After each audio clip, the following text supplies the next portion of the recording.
안녕하세요, 여러분. 제가 오늘 소개해드리고 싶은 책은요, 정말 제 인생책 3탄이거든요. 정말 제 인생을 바꾸어 놓았던 책이, 저는 책을 워낙 좋아해서 많이 읽는 편인데, 제가 진짜 인생책 3권은 진짜 이거는 우리 국민 모두가 읽어야 하는 책이다라고 단언컨대 얘기할 수 있습니다. 첫 번째, 두 번째는 아마 제 방송을 많이 보신 분들은 잘 아실 거고요. 이건 최근에 제가 읽은 책인데, 핀란드에서 찾은 우리의 미래라는 책입니다. 저는 이제 스웨덴 주로 책을 읽었었잖아요. 근데 이번에는 핀란드 책을 읽었는데, 와, 정말 앞에 첫 번째, 두 번째 책, 만큼, 아니 그 이상으로 정말 상세한 내용들이 많이 나와 있었고요. 정말 이건 우리나라 사람들이 읽으면 정말 새로운 세상을 느끼는 정도의 그러한 책이고, 앞으로 우리나라의 미래를 어떻게 혁신적으로 바꿔 나가야 할지 굉장히 쉽고 재밌게 설명한 책이라서 제가 이 책에 대해서 리뷰를 좀 몇 편에 나누어서 방송을 꼭 해야 할 것 같습니다. 또 책을 읽지 않는 사람들도 많고, 책 읽는 거를 되게 싫어한다, 이렇게 도저히 못 읽겠다 하시는 분들도 계시기 때문에 그분들을 위해서 좀 제가 방송을 만들어 왔습니다. 그런데 책 읽는 걸 즐겨 하시거나 좋은 책들은 읽을 의지가 있다 하시는 분들은 꼭 처음부터 끝까지 너무 재미있게 읽을 수 있으니까 꼭 한번 읽어보시기 바랍니다. 제가 모든 책 내용을 또 다 읽어볼 수는 없으니까 제가 체크해 내용은 중요한 부분들만 좀 읽어보겠습니다. 모든 내용이 다 중요하지만 그 중에서 이제 포인트만 골라서 이제 오늘은 추격형 모델의 한계라는 부분 읽어보겠습니다. 과거 핀란드는 춥고 배고픈 유럽 변방의 소국이었다. 스웨덴 650여 년, 러시아 108년의 지배도 겪었다. 독립하자마자 우리의 6.25 전쟁 같은 이념 내전을 20세기 초에 겪었고, 제2차 세계대전 중에도 소련과 2번에 걸친 전쟁을 치렀다. 하지만 기적같이 경제 부흥에 성공해 복지 선진국으로 도약했다. 1980년대까지 핀란드의 번영을 가져다준 성장 모델은 선진국 추격형, 캐칭업이었다. 추격형은 선진국 과학기술을 흡수, 모방하면서 성장하는 모델이다.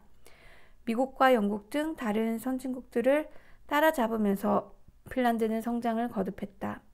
그런데 핀란드는 소규모 개방 경제, Small Open Economy를 추구한다. 인구가 고작 550여만 명의 작은 나라여서 내수 경제만으로는 한계가 있다. 따라서 은가공, 기계산업 등을 주력으로 키우면서 수출 위주의 개방형 성장 모델을 추구했다. 수출 주력 산업들은 선진국을 따라잡는 빠른 추격자, Fast Follower였다. 핀란드식 수출 주도형 소규모 개방 경제는 우리와 비슷하다. 1960년대 이후 한국도 정부가 주도하는 수출 주도형 개방 경제 모델이었다. 중화학 공업을 수출 산업으로 육성하면서 선진국을 따라잡아 한강의 기적이란 경제 성장을 이뤘다. 그러나 선진 기술을 흡수 모방하는 추격형 모델은 한계를 가질 수밖에 없다.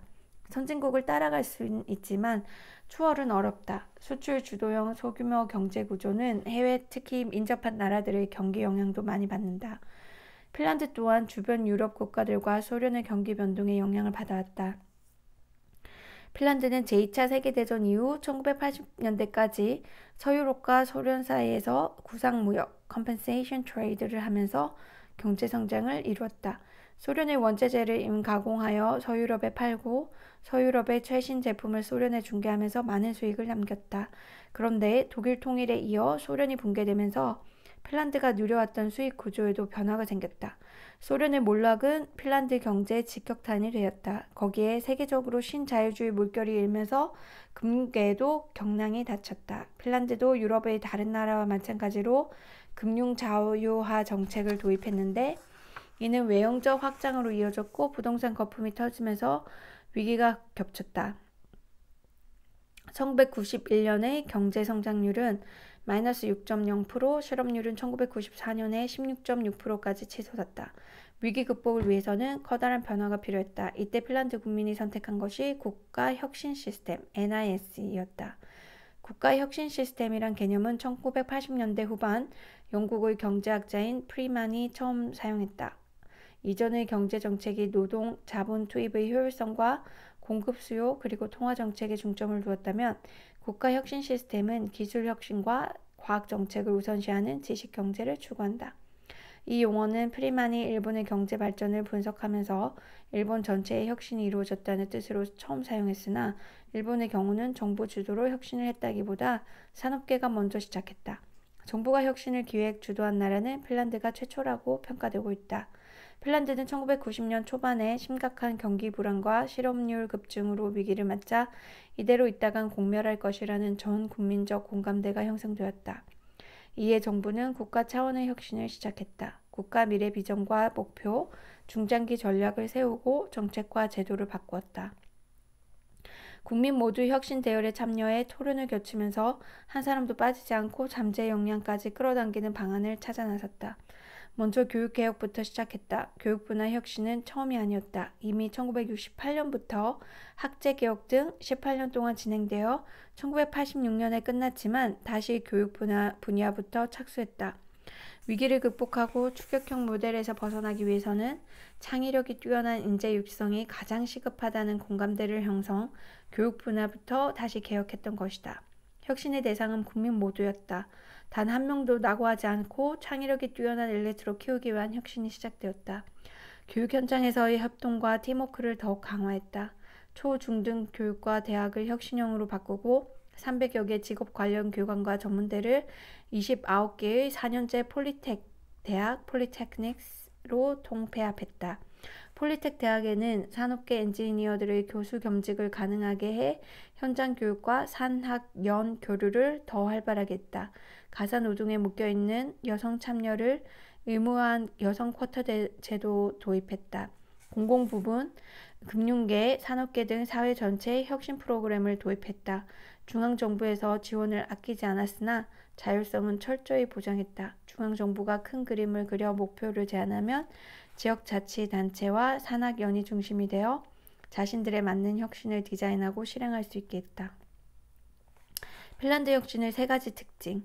위험 감수, 고용 연계, 파급 효과. 핀란드 혁신은 세 가지 특징을 갖고 있다. 먼저 혁신의 기본 속성을 충분히 반영했다. 혁신은 낡은 것을 바꾸는 것이므로 속성상 파격적일 수밖에 없다. 보다 실험적이고 more experimentation, 위험을 감수하고 risk taking, 실패를 감수해야 acceptance of failure, 혁신이라고 말할 수 있다.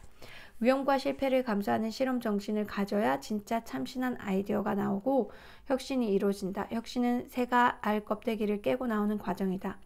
추격자 모델을 극복하려면 추격자 모델을 부수면서 시작해야 한다. 세계 최초여야 하고 급진적이며 파괴적이어야 혁신이라 할 수 있다. 둘째, 핀란드 혁신은 일자리라는 결과물을 내놓아야 한다. 혁신 결과물로 매출과 수익을 내야 하고 거기에 일자리 창출은 필수다. 치열한 글로벌 경쟁 시대에서 살아남기 위해서는 남들보다 뛰어난 경쟁력을 가진 일자리를 만들어야 한다. 혁신이 넘치는 일터와 일자리가 있어야 성장을 이루고 복지도 확대된다. 아무리 참신한 아이디어도 일자리 창출과 관계가 없으면 혁신이라 말할 수 없다. 셋째, 혁신이 가져야 할 마지막 요소는 파급 효과이다. 한 분야에서 결실을 맺었다 해도 거기서 만족하면 안 된다. 혁신은 조용한 호수에 던져져 파문을 일으키는 돌멩이처럼 파급 효과를 가져야 한다. 그들은 한 분야에서 얻어진 혁신이 사회 전체에 좋은 영향을 미치도록 혁신 네트워크를 강화해갔다. 하나의 혁신이 파장을 이루고 또 다른 혁신과 융합하면서 나라 전체의 혁신 생태계를 만들어갔다. 위험 감수, 고용 연계, 파급 효과 이 세 가지 원칙은 핀란드 국가 혁신 시스템이 지켜온 기본 이념이라 할 수 있다. 핀란드는 국가 혁신 시스템을 도입해 투자 주도형 (investment driven) 추격형 (catching up에서 벗어났다. 그리고 혁신 주도형 (innovation driven) 지식 기반형 (knowledge based) 국가로 전환했다. 과거 핀란드 주류 산업은 임업, 가공, 제지공업, 조선업 등 기계산업이었다. 모두 선진국 추격형이었다. 그러나 국가 혁신 시스템으로 산업 구조를 근본부터 개편하고 지식 경제 분야에서 글로벌 경쟁력을 키우면서 1980년에 70%에 달했던 임업 기계 제품 수출량이 1999년에는 52%로 줄었다. 반면 지식 기반형 정보통신 기술 ICT 제품이 28% 상승했다. 정보통신 중심의 지식 기반 하이테크 국가로 진화하는 데 성공했던 것이다. 핀란드가 인가공 기계산업 등을 주력 수출 산업으로 키웠다면 한국은 중화공업을 수출 산업으로 육성하며 한강의 기적을 이뤘다. 한국은 산업 기반이 취약했던 1960년대에는 봉제, 가발 같은 노동 집약적 수출 산업을 1970년대부터는 중화공업을 육성하며 자본 집약적 수출 산업으로 확대했다. 1990년대 들어서면서 개량형, 자립형 기술 개발에 눈을 돌렸지만 모두 선진 기술을 흡수 모방하는 추격형 모델이어서 한계가 있었다. 그런데 다행스럽게도 선진국을 추격하는 과정에서 혁신의 토대라고 할 수 있는 과학기술 기반을 조금씩 갖췄다. 한국의 혁신 시스템의 초석은 1966년에 세워졌다. 한국과학기술연구원 카이스트의 전신인 한국과학기술연구소가 설립되면서 첫 발을 내디뎠고 다음 해에 과학기술처를 신설하여 과학기술 행정체계를 갖추었다. 1970년대엔 정부가 지원하는 연구소가 세워졌는데 표준, 기계, 화학, 전자, 생명 등 전문 분야별로 설립되었다. 출연 연구소가 만들어지면서 산업계와 협력하는 산연 연구개발이 시작되었다. 1990년대부터 대학이 참여하는 본격적인 산학연 연구개발 시대가 열렸다. 국가 차원의 혁신 시스템이 도입된 것은 핀란드보다 10년쯤 늦은 2004년부터다. 선진국 모방 개량 수준의 추격형을 극복하고 창조형 과학기술 중심 사회 건설을 목표로 세웠다. 부처별로 분산되어 있던 각종 과학기술 정책의 통합이 시작되었고 과학기술부 부총리를 신설하는 등 과학기술 인프라를 강화했다. 1990년 이후 연구개발 투자도 활발히 이루어졌다. 1991년에는 국민총생산 GDP 대비 R&D 투자 비율이 1.7%에 불과했지만 이후 급속도로 증가했다. 1994년에 2.0%를 넘어섰고 2007년 3.0%, 2016년에는 4.2%로 OECD 국가 중에 간발의 차로 이스라엘에 이어 2위였다. 2015년에는 1위였다. 핀란드는 OECD 통계가 시작된 1981년 이후 꾸준히 상위권을 유지해왔으나 노키아 사태가 벌어진 2010년 이후부터 한국에 추월당했다. R&D 투자 1위, 특허 출원 세계 5위, 대한민국의 현실. 한국은 핀란드보다 훨씬 많은 돈을 연구개발에 투자하고 있다. 금액도 1990년 3.3조 원, 2000년 13.8조 원, 2010년 43.9조 원, 2016년 69조 원으로 급증했다. 매년 대폭 증액 투자를 해왔으니 그만큼의 성과도 기대할 만하다. 우리나라 정부 지원 연구개발 성공률은 92에서 98%에 이른다는 보고도 있다. 정부가 지원한 연구개발 과제들이 목표치를 실패 없이 대부분 달성했다는 결과다. 학점으로 치면 A+로 최고다. 또 다른 통계로 특허 출원을 보자. 우리나라 특허 출원 건수는 2017년에 세계 4위였다. 2010년 이후 줄곧 세계 4위 또는 5위를 지키고 있다. 국내 총생산과 인구를 감안한 특허 생산성은 세계 1위다. 한국에 이어 중국, 일본이 2, 3위며 핀란드는 7위이다. 연구개발에 지속적으로 투자한 결과라 할 수 있다. 이처럼 국민소득 대비 연구개발 투자 세계 1, 2위와 연구개발 성공률 90%대 그리고 최고 수준의 특허 출원 성과를 보면 한국이 세계 원천기술과학 시장을 장악해야 당연하다. 그런데 현실은 과연 그럴까? 먼저 연구개발의 최종 목적지인 사업화를 보자. 사업화 성공률이 20% 수준이다. 여기서 20%란 수치는 이익을 내는 사업화 성공률이 아니다. 이익이 아닌 약간의 매출이라도 기록하거나 단순한 기술 이전, 즉 대학이나 출연연구소에서 기업의 기술을 이전하는 계약을 맺는 것도 성공에 포함한 수치다. 특히 연구개발 예산의 65%가 집중되는 대학연구소의 사업화 성공률은 4.4%에 불과하다. 핀란드 자료를 찾아보면 과학기술 투자의 중추 역할을 맡고 있는 핀란드의 기술혁신지원청 TEKES 가 투자한 프로젝트들의 사업화 성공률은 46%에 이른다. 다른 결과물인 기술무역 수지는 어떨까? 기술무역 수지는 특허 기술을 수출해 로열티 수익을 얻거나 반대로 해외 특허 기술을 이용하면서 지급하는 금액을 합산해 계산한다. 앞선 기술을 갖고 있으면 특허 기술 사용료인 로열티 수입을 올릴 수 있다. 거꾸로 기술이 부족하면 특허 보유자에게 비용을 내야 한다. 한마디로 기술무역수지는 선진국 추격형인가 아닌가 아니면 창의적 선도형인가를 구분할 수 있는 잣대가 된다. 그런데 한국은 한 번도 기술무역수지 적사에서 벗어난 적이 없다. 현대 스마트폰, 반도체, 자동차 등 주력 산업도 핵심 원천 기술을 선진국에 의존해 매년 거액의 로열티를 내고 있다. 많이 수출할수록 특허 사용료를 많이 지출하는 구조다. 한국이 만성적인 기술무역 수지 적자인 반면에 미국, 일본을 비롯한 기술 선진국은 모두 흑자다. 결국 대한민국은 아직 선진국 추격형을 벗어나지 못하고 있다는 결론이다. 2015년에는 6조 원이 넘는 거금을 기술 사용료로 지급했다. 반면에 핀란드는 기술무역 수지 흑자이며 기술 수출국이다. 2015년에는 6조 원에 가까운 기술 사용료 수익을 냈다. 핀란드는 국가 혁신 시스템을 도입한 후 2000년대 중반부터 효과가 나타나 기술 무역 수지 흑자 국가로 변모했다. 2010년 이후 한국보다 국민소득 대비 상대적으로 적은 연구개발비를 투자했지만 핀란드는 선진국 추격형 모델에서 탈피, 기술 선도형 국가로 진화하는 데 성공한 것이다.